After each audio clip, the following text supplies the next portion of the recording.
Welcome to Breaking Bread with Alie and Gabby. I'm Gabby Loren. And I'm Alie Valerio. And today we have a special guest. His name is Jake Kauffman. He is going to be our final installment in the Success Series. And he is known as the transformational and business coach, also known as the conscious coach. He has a conscious coach experience he offers to all of his clients, and he does one-on-one coaching to help them achieve all of their goals, both personally and professionally. And he has a very unique and interesting story, but he's also our first non-Jewish guest on the show. And that's because we really identified with his hustle and also the way that his family are allies to the Jewish people, because he has a very unique story tied into World War II and the Holocaust. So thank you, Jake, for coming onto the show today. Oh, thank you so much, ladies, for having me. Really excited to be here. Of course. So can you just actually go into how your grandfather is even connected to World War II? Yeah, so I come from a military family. Both of my grandfathers served in World War II, my cousins in the Air Force. So a long, long line of military service there. But both of my grandfathers served in World War II, and they both served in the European theater. So they both fought in Europe throughout the course of the war and eventually were part of and involved in liberating some of the Jewish concentration camps. That's so amazing. I'm sure you've heard many stories. They've both now since passed away, but had incredible stories of their time over in Europe. When I was 15 years old, actually, I retraced one of my grandfather's steps through the war with him and my dad. And it was incredible just being able to witness all the different places they had gone, where they had fought and served. So it was really incredible experience. Wow. So you physically went overseas to do that? We did, yeah. We actually flew into London, which is where my dad's dad, where he flew into when he first went into service over in Europe. And then we eventually went to Normandy, Omaha Beach, Utah Beach, went to Paris, the south of France, up into Belgium, the Netherlands, and eventually over into Germany. Wow. So it sounds like you come from a series of service-oriented men, and now here you are as a business coach. I know you worked in healthcare prior. So can you kind of take us through your journey? Where did it start? How did you get into this? And what kind of results do you help people get now? Totally. And there's a lot there, but happy to start at the beginning. As far as where I'm from, I grew up in Michigan. I was born in a really small town of about 1,000 people and grew up never really truly feeling like I fit in or that I belonged. And as you can imagine, that really did a number as far as my identity is concerned, my perception of myself and how I related to myself, how I perceived and related to other people. And, that was really crystallized when I experienced being sexually assaulted when I was around 13 or 14 years old at summer camp. And that really just firmly set in stone this identity that I had, where I was constantly not good enough. So no matter what I did, no matter what I achieved, I didn't feel like it was good enough, simply because internally I didn't feel good enough. Because as you can imagine, trauma, whatever trauma it may be, whenever we experience those things, it truly impacts our identity and our beliefs about ourselves, other people, and the world. And so I moved out to California, fast forward about 5 years ago, to really delve into my own personal development, because I knew I needed to break through a lot of those stories that held me back, a lot of what people call limiting beliefs, if you will, that really kept me stuck and held me back from achieving my full potential and really fulfilling my purpose, which I knew was to be in contribution and to serve and support other people in their transformation. And so I moved out here to Los Angeles to basically work on myself and develop and transform myself. And in doing so, of course, just fell in love with the process, both personally, but also in being a source of that for other people and inviting other people into the same journey. And so that's kind of a high level overview of what got me into coaching.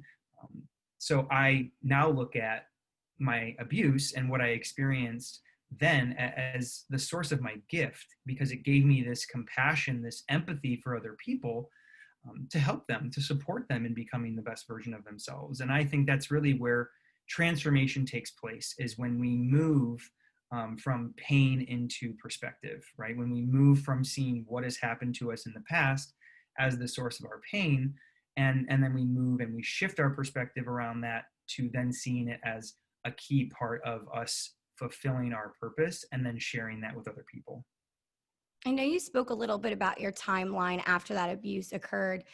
Do you feel as though a numerous amount of years had gone by before you really dealt with the problem? Or do you feel like you had an immediate urge to kind of find yourself after that and be able to serve and learn and be a better person?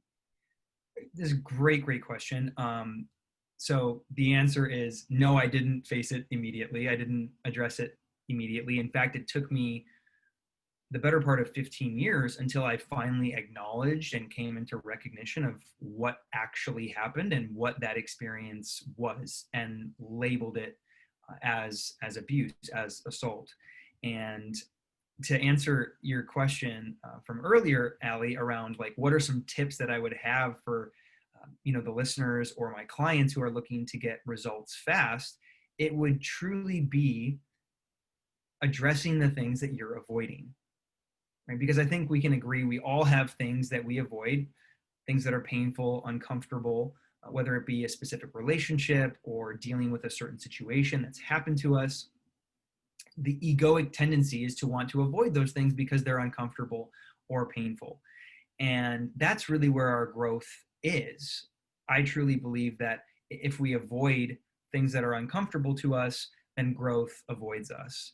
And so when it comes to getting results quickly, growing within yourself, growing your business, I truly believe a lot is found and can come from the things that you avoid, because that's exactly what I did, of course, right? I, for 15 years, avoided acknowledging what happened to me and addressing the pain, which meant that I just continued to hold on to it and suppress it. And whenever we suppress painful emotions, that creates dis-ease within ourselves, which, as we know, on the somatic level, eventually just turns into disease. And so for me, when I released the abuse, the shame, the guilt, the embarrassment, the frustration, the anger, all of those things, that's when I was really able to accelerate in my growth. And that's what I would say, going back to the start of my coaching business a year and a half ago, was the key for me to growing so quickly, was removing the emotional and the energetic blockages within me, the subconscious beliefs within me that truly prevented me from taking risks, stepping outside of my comfort zone, having those difficult conversations, and being willing to put myself out there and not caring what other people thought or whether they would judge me or reject me. Because truly it's those things that, at least in my experience of working with my clients, that hold people back the most. Yeah. Can we talk about like growth through what you go through? Because that's a big thing, especially in like the personal development world. When you got into coaching, you were in healthcare before, right? Yep. And then you went, like, what inspired you to get into coaching? What did you do to yourself that like really catapulted that for you? It's a really great question. So like I mentioned, I moved out to Los Angeles 5 years ago to work on myself. And then I think just a normal part of growth in general is at some point in time, we want to share that growth with other people. So I became a volunteer mentor in the program that I went through as a student. Meanwhile, I was working my 9 to 5 in my healthcare job. And eventually I ended up getting let go from that job. I ended up getting fired. And I just had this very poignant moment of reckoning where I asked myself, what do I really want to do? Right? What do I want my life to look like 2, 3, 4, 5 years from now, and work backwards from there? And it wasn't until I came into full recognition of my gift, right, like we talked about, that came from the painful experiences that happened to me, that coaching just made perfect sense, right? Because if you're going to be a coach, you really need to be practiced at, adept at empathy, compassion, being willing to hold space for your clients in a way that gives them permission to go there And when I mean go there, I mean face the things that they're avoiding or that they're resisting, that they don't want to confront, because it's on the other side of those things that true breakthrough, true transformation is found. And so for me, when I got fired from my healthcare job, I just started to ask myself, like, what do I really love doing? What do I want my life to look like? The Japanese refer to this as ikigai, which is your reason for being, right? What are you good at? What are you passionate about? What does the world want? What does the world need? And so I just started asking myself those very basic questions, and simultaneously really determining what I wanted my life to look like. And very quickly, coaching became the obvious answer to that.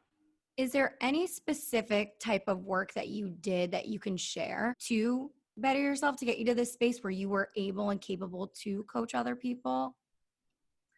Yeah, absolutely. I mean, first and foremost, it started by doing the work on myself, right? I think there are a lot of coaches who are coaching people into something that they have yet to do themselves, or that they have yet to embody themselves. And by embody, I mean they are not living or being the transformation that they are coaching other people into, right? This is why the old adage is those who can't do teach, right?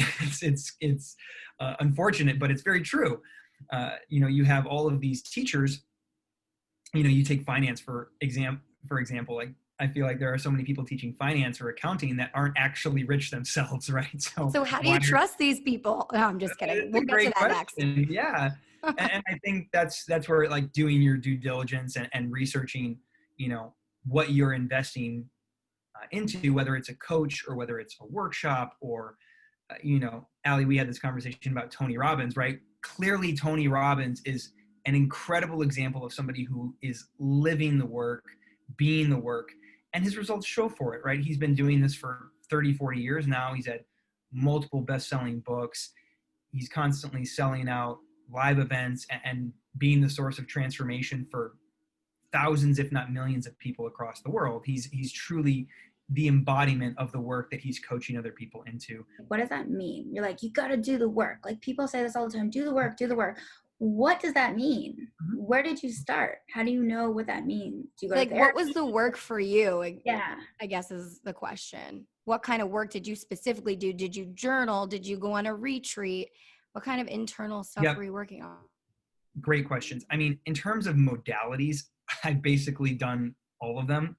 My first big investment was into a workshop back in 2015 that's based here in Los Angeles. It's very similar to Tony Robbins in essence, emotional intelligence based. But then from there, I hired mentors. I mean, in terms of daily practices, journaling, yes. Meditation is absolutely a must for me. It's non-negotiable every morning. Reading books, of course, to increase your awareness, right? Because what we're aware of, we're in control of, but what we're unaware of controls us. That's kind of the key. So, Alie, to answer your question, like, what does that actually mean in terms of, like, doing the work, right? Your personality is not who you are. It's who you've become in response to what has happened to you, in response to your upbringing, your conditioning, your relationships, your experiences. And of course, all of these things created your belief system and your identity, both of which are stored in your subconscious, right? So this is why we often end up getting caught in behavior patterns that don't serve us or that keep us stuck, but we continue to repeat them because we're unaware of what's driving them, what's actually motivating them, what's behind them. Right? Which is why we continue to repeat them. But the minute we create awareness around the underlying motivation or the survival pattern, that's when we're actually able to choose otherwise. We're able to make a different decision around that experience, that conversation, that interaction that leads to, of course, a different outcome. And whenever we experience a different outcome that runs in opposition to what we believe or how we see ourselves, we grow and we experience transformation, right? So a great example is a very basic one is, because part of what I coach my clients into is sales and enrollment and, of course, charging what you're worth for your services, right? So a part of that is increasing your prices over time as you gain more knowledge and experience, as you invest more and more in yourself and you become better at what you do, right? If you all of a sudden start to charge $5,000 a month for your services, but you've never actually enrolled somebody into paying you that amount, innately, there's going to be a little bit of doubt there, right? We know this as conscious incompetence, right? You're aware of the goal. In this case, you're trying to get someone to pay you a certain amount of money for your coaching services, but you have yet to accomplish that goal. So there's naturally going to be some doubt there, and you're going to question whether or not you're capable of hitting that mark. But the minute that you do, now you have evidence to support the fact that you're capable of. So there's a reorientation to who you believed yourself to be and what you believed yourself capable of, right? Which is, before there was this doubt, this question of, am I capable of this? And now you have evidence to support the fact that you are. So there's a shift that happens. There's a transformation that happens because now all of a sudden you have evidence to support the fact that you can.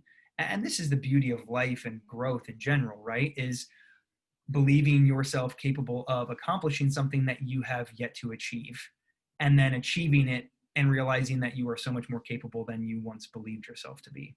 You know, Jake, we were talking about this in person, was that I think, you know, because I'm a coach as well, and for fitness and nutrition, you can give someone a blueprint and say, oh, follow this method, follow this plan. But if you haven't actually changed your mindset and what you truly believe about yourself, like if you're overweight and you're like, okay, follow this diet, like they're still going to, at the end of the day, maybe follow for 30 days and then fall off because they haven't changed their idea of who they actually are. Like, I'm fat, I'm overweight, right? Exactly. So how do you get, especially you, like, I think you said too that you've been fired from almost every job you had. Like, how do you go from being fired and like, and being like, I'm not worthy of this, to teaching people to really speak up for their worth? Like, what's the neurology of like going behind that and changing your pathways to think about that? Oh, this is beautiful. I mean, if we can go down the path of neuroscience for a minute, and I could talk about it for a while, because you're right, there is so much brain science involved when it comes to transformation and how the brain actually works. Right? Because in the conscious community, we have this saying that, you know, where focus goes, energy flows. And that's actually, there's a lot of science behind that, because we know that our neural pathways fire a certain direction based on our thoughts, our beliefs, and our identity, right? And all of those things serve to inspire what?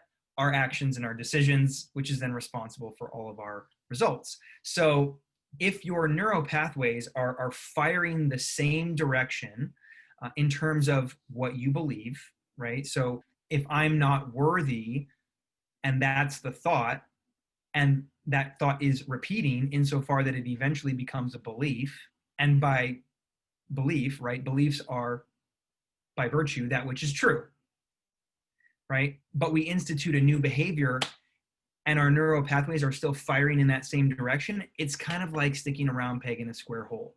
So what ends up happening on the egoic level, in order for us to preserve the status quo, to embrace that which is safe and familiar, we end up sabotaging, right? And we see this in the diet and fitness industry all the time with binge eating, which results in yo-yo dieting, right? People will lose the weight, gain it right back. It's because the results of the weight loss ran in opposition to that person's beliefs and their identity, how they saw themselves. So eventually what happened, they just regressed to the mean, right? They went right back to who they believe themselves to be, which is why they say, you know, you can't outperform your identity. It sounds like you really have to work on your inner dialogue in order to have external changes in your life. And you had obviously gone on that same journey. You mentioned non-negotiable for you is meditation. So what is a typical day in the life of Jake? What do you do when you first wake up, and what time is that? And yeah, what follows? That's a great question. I used to be very strict around my wake up time. I used to wake up at 5 a.m. every single day. And I was very regimented, and it came from, I would say it came from an unhealthy place for me. I don't think there's anything wrong with waking up that early. You know, Robin Sharma, one of my favorite authors, wrote The 5 a.m. Club, great book. But for me, it came from an unhealthy place, because what I would end up doing if I didn't wake up at that time is I would just end up beating myself up. So I just go to bed and I wake up, once I have enough sleep. So I'm not extremely regimented, but I do make sure that I give myself time to have my power hour, as I call it, my morning routine, to make sure that I'm grounded, that I'm set up for success before I go into my workday, right? There's this very conscious, intentional actions that I take, rather than just unconsciously going through the motions and going through the day. And so for me, I wake up, I make my bed right away, and then I take a freezing cold shower and I meditate, right? So, and then I have my coffee at the end of that. So a couple simple things, but I truly believe, in the words of Tim Ferriss, if you want to change your life, just start by changing the first hour of your day. So that's where I really start in mindfulness and meditation, is training my mind to be non-reactive, right? Because that's really the underlying intention behind meditation, is really being able to separate our emotions from our thoughts, right? The intention behind meditation is not to stop your thoughts, because I think we can all agree that's more or less impossible. The intention is to become non-reactive to them, to experience them, but being neutral to them. And Alie, you brought up a great point earlier around mindset, right? You can take all the action, you can change your behavior, but if your mindset is still the same, you'll end up sabotaging, you'll end up regressing innately, because your results are not in alignment with where you're trying to go, right? This is called congruence, right? Your subconscious beliefs are not in alignment with your conscious desires. But it's important to understand that our mindset is the outcome, the painful or traumatic moments that have happened to us, the things that have defined us, that then result in how we think, what we believe, how we feel, act, decide, etc. So really, mindset is the surface. It's again, it's the effect. It's not the cause, right? And this is why the diet industry, it doesn't work for so many people. It's because their approach to transformation or change is at the level of behavior rather than the level of belief, right? Because if you still have the same beliefs in place, but you try to change your behavior, long term, it's not going to work out. It's not going to be successful, right? So we have to go to the level of belief, and we have to create a shift in belief, in your identity and how you see yourself, in order for long-term transformation, sustainable transformation, to be possible. And we see this all the time. People are trying to address surface level issues to solve for internal problems. And it's not until, and this is really, I think, what makes me different in terms of how I support my clients, right? Because a lot of business coaches are going to give you tactics and strategies, right? Alie, dietitians, nutritionists, personal trainers, they're going to give you tactics and strategies as far as how to accomplish your goals, whether it's growing your business or losing the weight or getting in shape. But they're not teaching you what I would refer to as principles, right? They're not teaching you principles, because tactics and strategies, those are going to change over time, right? As we grow and evolve, those will also need to grow and evolve, right, over time. If you're going to build your business, if you're going to lose your weight, right? We see this all the time in fitness, where you plateau, right? So your strategy, your approach needs to change. But principles of success are really very different when it comes to emotional intelligence, when it comes to your perception of yourself, because your perception of yourself just determines what? Your behavior, your approach to business, your approach to your health, your approach to your wealth. And so when you really start to address the level of belief and prioritize your personal development, which, if I can really just simplify this really quickly for anybody who's listening, I've probably spent, over the last year and a half, I've probably spent over $125,000 on my own personal development and business development to get to a point in myself, within myself, to be able to overcome any of the subconscious limiting beliefs or self-sabotage that will ultimately hold me back from true transformation, growth, and really taking my life to the next level and fulfilling my potential, right? And so that's what I would ultimately attribute my success to, is dedicating myself to my growth, right? I see it as a lifestyle rather than a life event, which I think a lot of people see growth or transformation as kind of an event, like this thing that you do rather than this thing that you are and you be and you just embody. And it's just like showering, you do it every day and it just becomes innately a part of your behavior.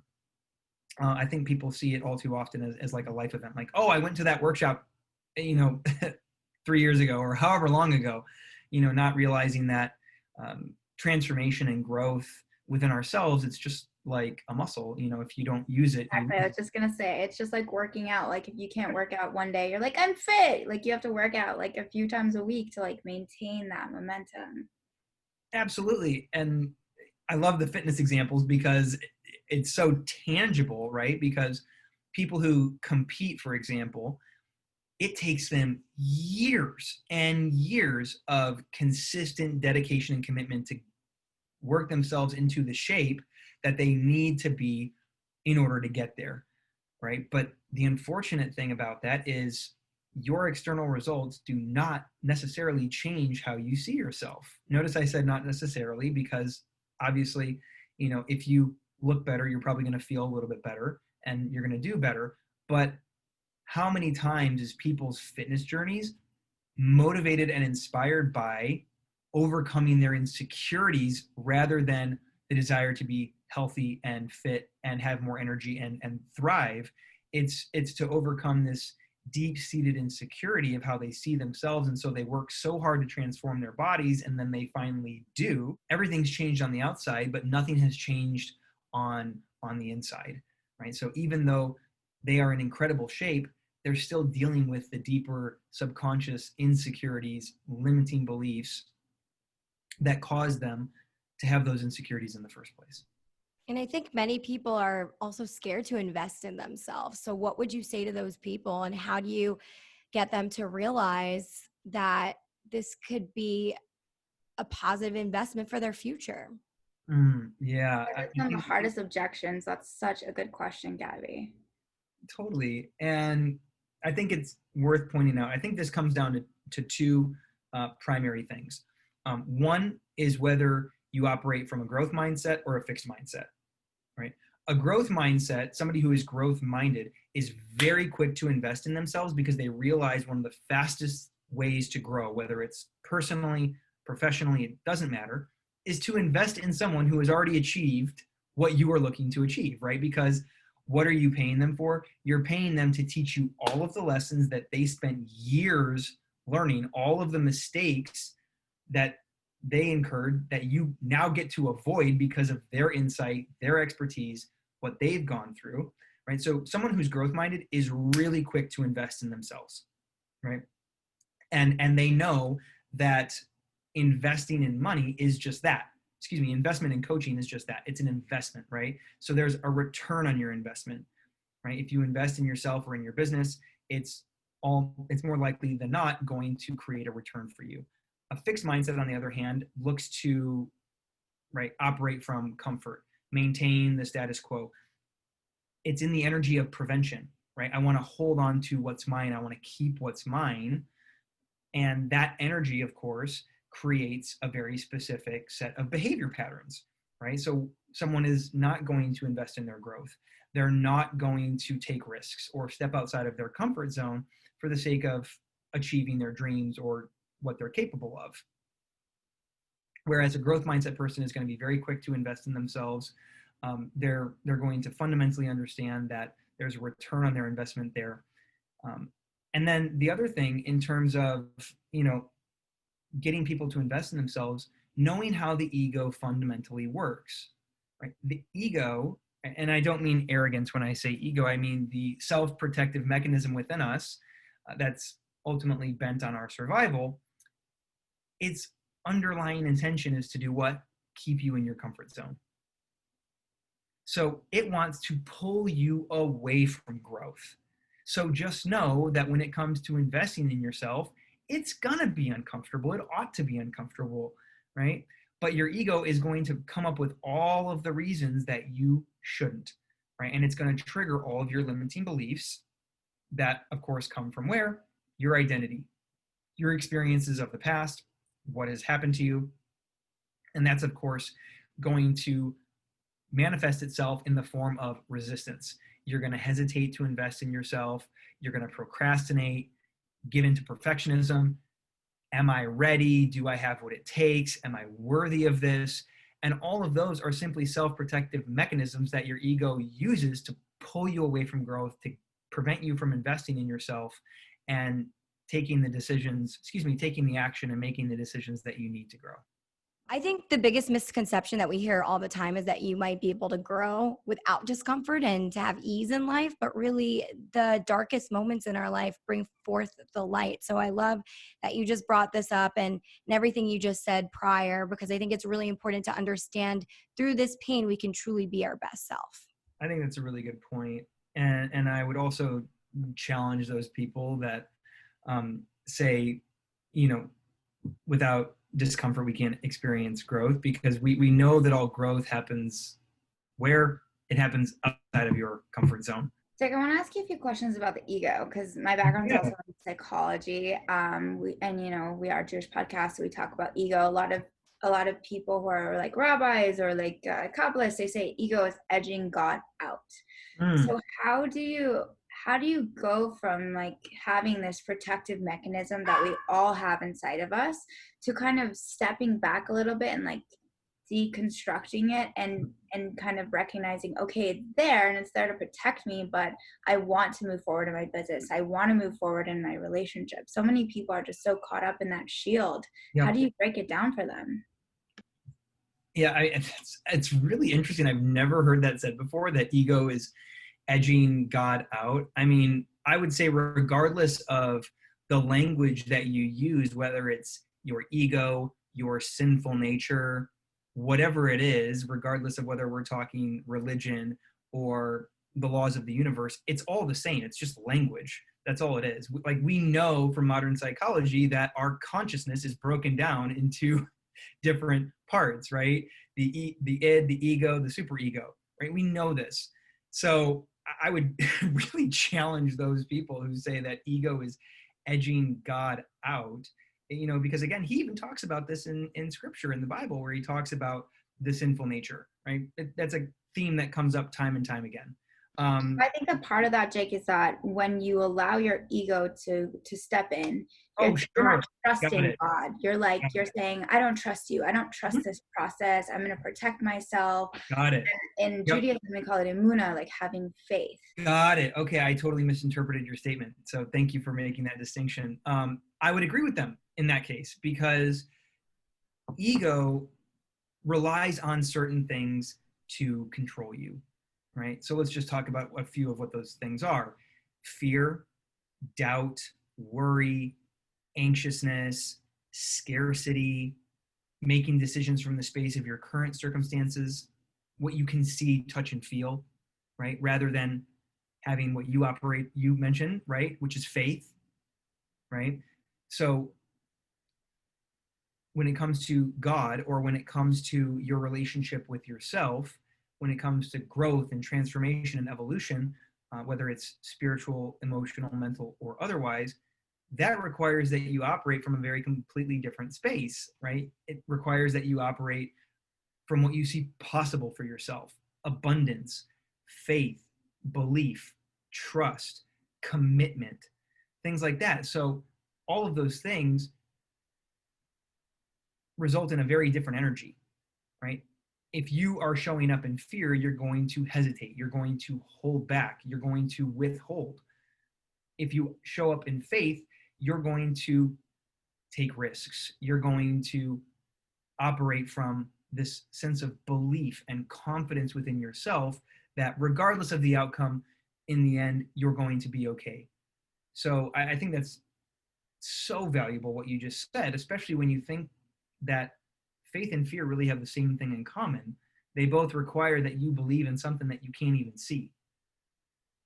Because there's only two real fears that exist: the fear of falling and the fear of loud noises, which means that Everything else we learn, and it's not real. And I think, Alie, the first time we met, you talked about this. Fear is what false evidence appearing real. Right? That's kind of the acronym that they've come up to describe what it actually is. And there's a lot of truth to that because, like I said, all of these fears that you encounter, especially with my clients, around why people don't do what they say they're going to do, or why they don't follow through, or why they don't take risks, has nothing to do with anything that's actually tangibly real.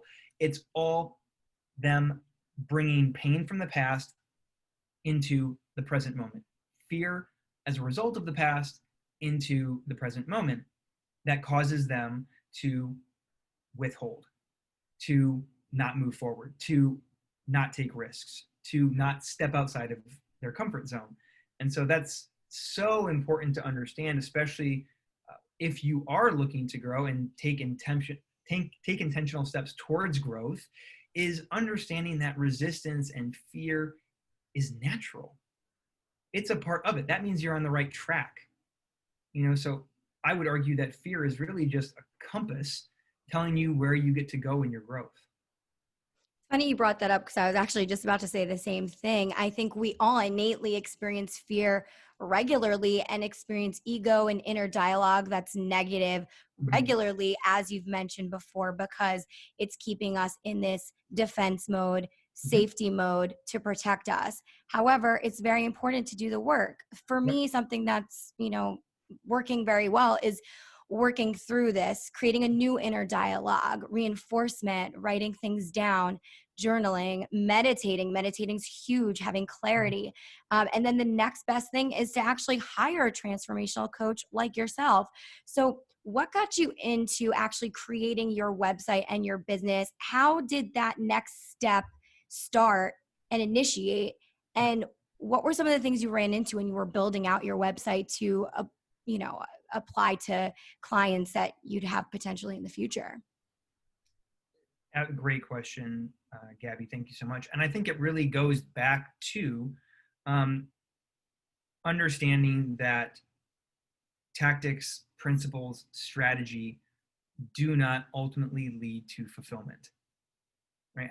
There's the three lies that entrepreneurs tell themselves, and I think the first one is the biggest, which is I am what I do or what I have, which is why you see so many people striving for success, straining for success, only to accomplish that success and then be completely unfulfilled. Yeah, and it actually is proven scientifically it does not increase your happiness. Right. And I would even go so far as to say it actually negatively impacts your happiness. Yeah. Because at that point in time, you've worked so hard to achieve this dream, accomplish this goal that you have attributed or attached your worth to or your happiness to something outside of you, only to realize that happiness and fulfillment and success is an inside out game. Right? If you're not successful within yourself, no external result is going to give that to you. It's just going to exacerbate the issue, in fact. So how did you create this website for your business, and exactly what did you do to market and get the clients that you now have? And also I want to piggyback on that too. I think a big part of coaching is understanding your ideal client. So how did you decide, who do I want to serve? It's a great question. So I'll start by answering that question, which is who do I want to serve, right? I want to be the leaders of leaders, right? Because being a successful coach and continuing to be a successful coach comes from getting powerfully coached, right? And so for me, if I'm going to be inviting somebody into, enrolling somebody into hiring me as their coach, well, then I better be practicing what I'm preaching, right? I better have a coach myself. And I actually have two of them for that very reason, because the more I invest in coaching, the more I grow, the more my business grows. So for me, it just makes sense. But if you're used to operating in fear, in scarcity, in a fixed mindset, you're going to avoid those things. And you're going to avoid growth as a result. As far as my website is concerned, I just see this as the next evolution in business, which is truly taking a conscious, growth-minded approach to who you are as a person and trusting that that will then be the thing that grows your business, faster than anything, because we see it all the time in business where people achieve rapid success, but then they sabotage it for whatever reason, because their relationship with themselves is not whole and complete and healthy or thriving. Because I would argue that the foundation of your business is your relationship with you. And if you haven't overcome the painful things that have happened to you in your life, or you're holding on to painful things that have happened to you, then those things are just going to come back to bite you. So is that what a conscious coach is? Is that like the main thing behind your coaching, is to create people who are more conscious in their lives and then they can be better in their businesses? 100%, because people don't have business problems. They just have personal problems that bleed into their business, right? So as far as being a conscious entrepreneur, especially a conscious coach, it starts with being what it is that you're asking for, right? So if you are asking for people to invest in their growth and invest in you as a coach, then you better be doing the same thing. If you're going to ask people to step outside of their comfort zone and risk, you also get to be stepping out of your comfort zone and risk, and understanding that it all starts with you. Your business is just a reflection of you. So the more you work on you, the more you transform you, the more your business will reflect that growth and transformation.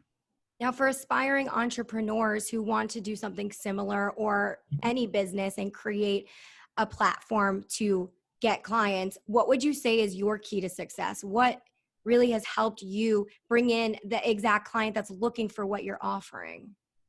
Being a student first, right? You've got to do the work that you're inviting other people into.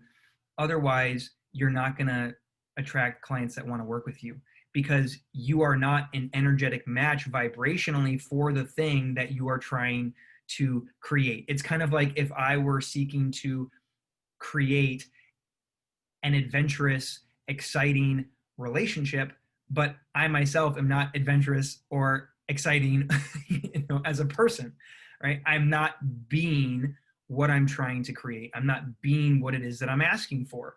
So if you're going to try to attract something, you need to be a match for it, right? So it's kind of like, being in scarcity but trying to attract abundance, right? The two things oppose one another. The energies oppose one another. And so if you're going to create something in your life, right? In this case, Gabby, you asked about what's my key to success in starting your own coaching business. It's doing the work yourself first as a student, and hiring a coach and learning from them and growing within yourself, so that you can then pass those lessons on to somebody else. Right. Take a minute. You got to do the work, right? Because I'm a coach too.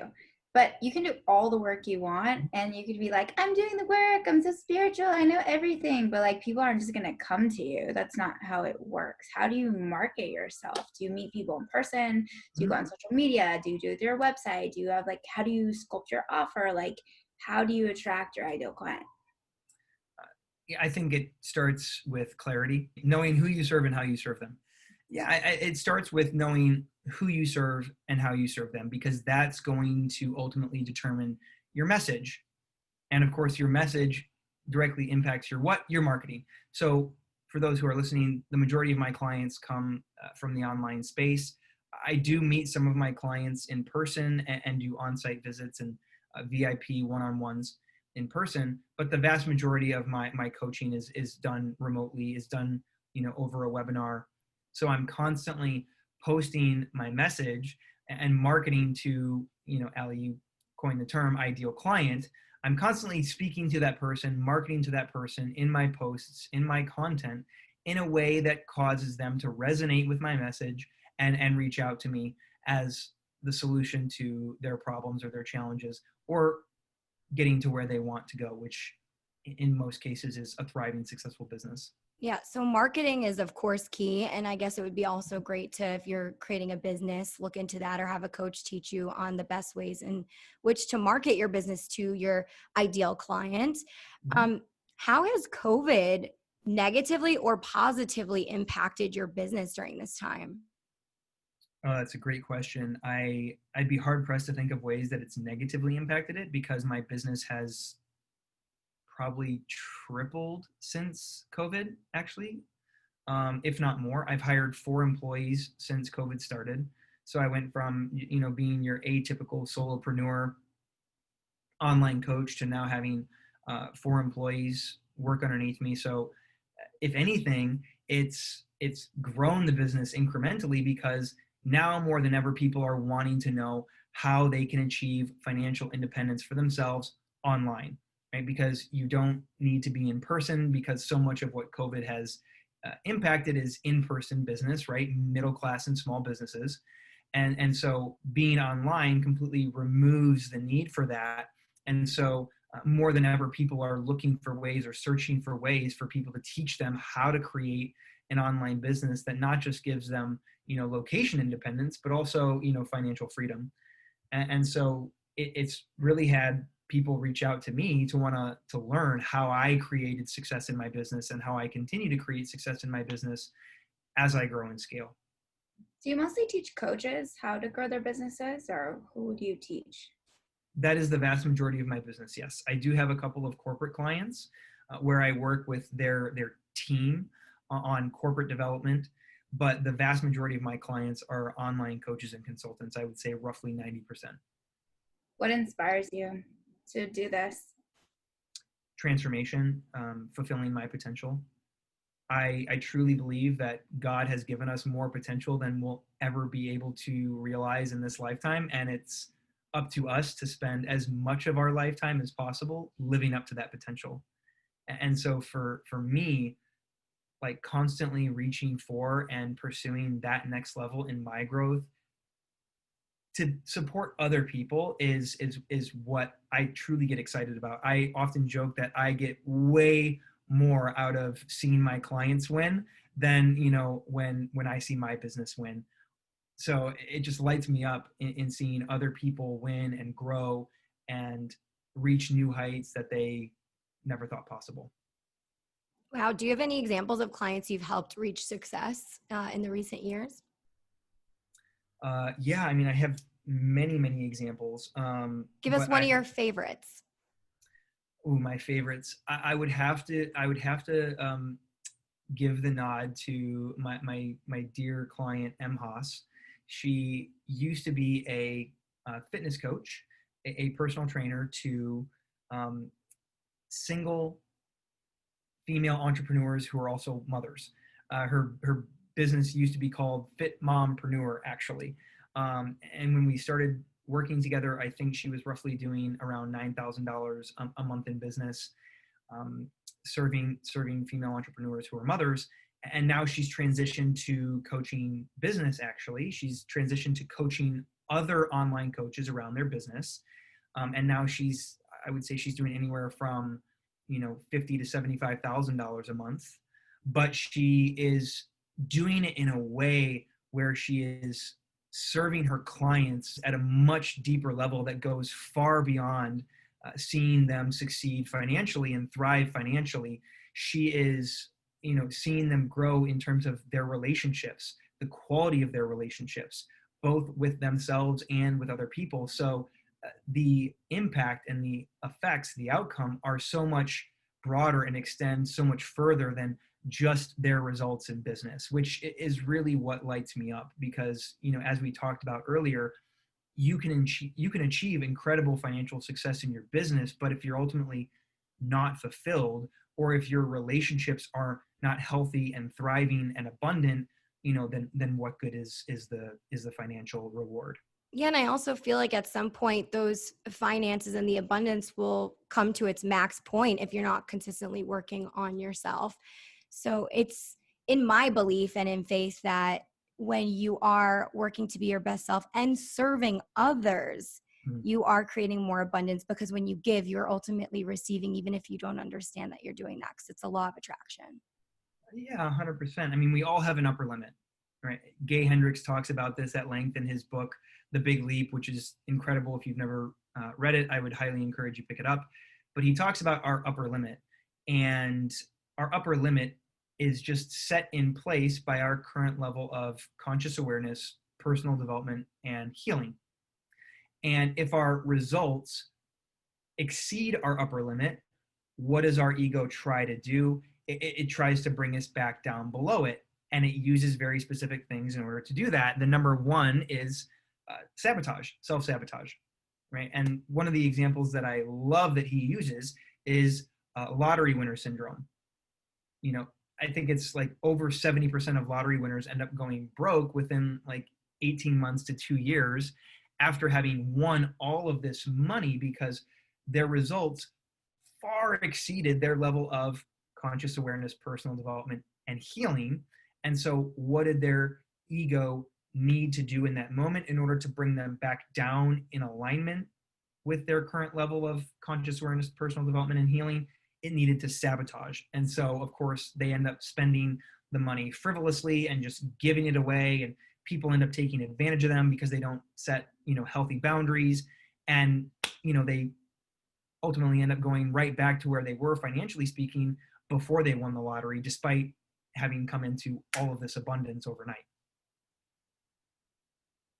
It's interesting you talk about the lottery because we just spoke with one of our rabbis on another podcast about happiness. And that's one of the levels of happiness is that like temporary, like shortfall whim where you win something, but you didn't completely earn it. So like it has that temporary, like, yeah, I did it. And then eventually you just self-sabotage and it's like a thermostat.